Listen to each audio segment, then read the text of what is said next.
विशुद्ध आध्यात्मिक व शास्त्रीय रूप से चल रहे नवरात्र का अनुष्ठान बुधवार की शाम से दुर्गोत्सव के रूप में लोक का उत्सव बन गया। निशा व्यापिनी महासप्ताह में सभी दुर्गा पूजा पंडालों में षोडशोपचार पूजन के साथ विधि विधान से मां की प्रतिमाओं में प्रतिष्ठा होते ही जयकारों से पूरा वातावरण गूंज उठा।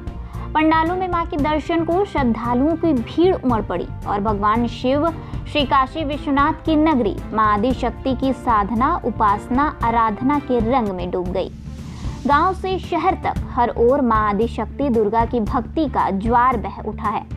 भव्य सजावट से सजी नगर की सड़कें, गलियां रंग बिरंगे बल्बों, झालरों के प्रकाश में दमक उठी हैं, तो अलग अलग थीमों पर बने पूजा पंडाल दूर से ही भक्तों का उत्साह बढ़ाते रहे।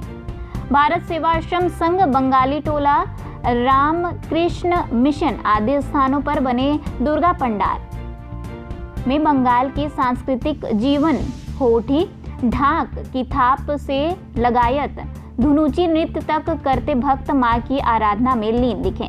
सुबह महाषष्ठी के विधान अनुसार देवी आमंत्रण पूजा की गई। गुरुवार को नवपत्रिका प्रवेश के विधान पूरे किए गए। वाराणसी के पंचगंगा घाट पर महामाया दुर्गोत्सव समिति द्वारा निरंतर 40 वर्षों से मां भगवती का भव्य पंडाल एवं मूर्ति पूजन का कार्यक्रम आयोजित किया जाता है।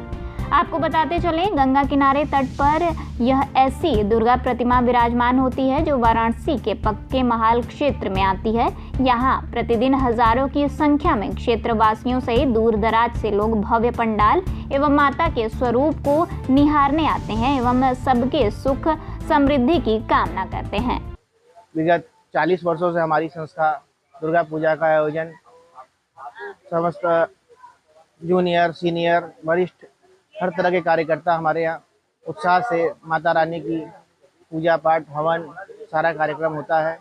3 दिन का हम लोग आयोजन करते हैं दुर्गा पूजा का। सप्तमी, अष्टमी, नवमी।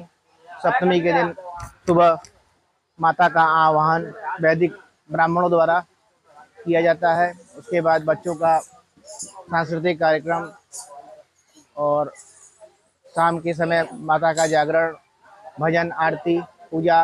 रात में आरती हम लोग 8:30, 9, 10 बजे तक करा देते हैं माता की शयन आरती।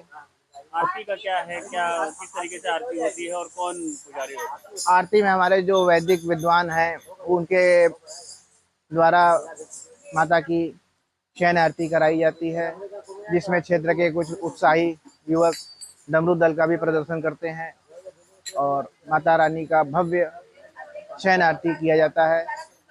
जैसा कि परंपरा चली आ रही है, विगत 40 सालों से हमारी संस्था युवा कार्यकर्ताओं के उत्साह से और वरिष्ठ के सामंजस्य से आयोजन करती आ रही है। तो ये देख के बड़ा अच्छा लगता है कि छोटे बड़े हर तरह के कार्यकर्ता यहाँ उतने ही उत्साह से माता की पूजा में लगे रहते हैं और देवी का आवाहन जिस तरह से यहाँ वैदिक ब्राह्मणों द्वारा किया जाता है वो अपने आप में एक क्षेत्र में चर्चा का विषय रहता है।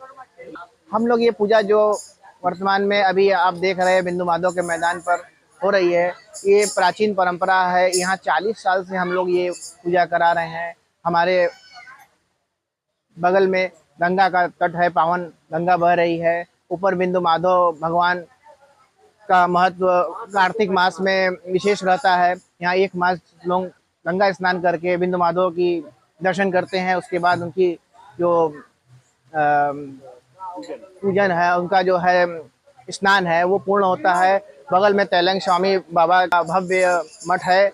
नीचे में प्रभु श्री राम का मठ श्री मठ के नाम से विख्यात है, जहाँ पर पंचगंगा की सीढ़ियों पर तुलसीदास जी कभी अपना समय बिताए, वो पंचगंगा तट है। ये यहाँ भीड़ अत्यधिक होती है, तो प्रशासन की तरफ से किस तरीके की व्यवस्था? भीड़ चूंकि जो है हमारा ये पक्के माहौल में होने की वजह से काफी अंदर पड़ा है, तो ट्रैफिक तो उतना तो रहता नहीं, पब्लिक काफी आती है। प्रशासन से हमें अच्छा सहयोग मिलता है।